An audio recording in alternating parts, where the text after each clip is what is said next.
সেইদিনাখন যে পোষ্ট মেলেনৰ শ্ব'টো যে হৈ গ'ল ন, ফৰেনাৰ জনীৰ লগত যোনটো বিহেভিয়াৰ হৈছে, মই গোটেই ভিডিঅ'টো পিছত চাইছোঁ, মানে ক'লো ন, বহুত ভাল নাম হৈছে বুলি ক'ব পাৰি। আৰু বহুত ভাল নাম হৈছে গুৱাহাটীৰ।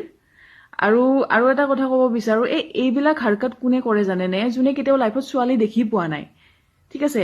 এইবিলাক সেই ছোৱালী দেখি নোপোৱা কিছুমান পাগল, সিহঁতে ছোৱালী দেখিলে পাগল হৈ যায়। আৰু তাৰে ওপৰত সেইজনী ফৰেনাৰ হয়। ফৰেনাৰ ছোৱালী দেখি সিহঁতে মানে মাথা কাম নকৰা হৈ গৈছে সিহঁতৰ। ক'ত আমি ছোৱালীয়ে দেখা নাপাওঁৱে সেনেকুৱা ছোৱালী, নৰ্মেল ছোৱালী আমাক ভাও নিদিয়ে, ক'ত আৰু ফৰেনাৰ এজনী ওচৰত থিয় দি আছে, ঠিক আছে? তো সেই দেখি নোপোৱা, মানে চাব নোপোৱা, সেইবিলাকে পাগল হৈ যায়, সেইবিলাকে এইবিলাক হাৰকাত কৰে।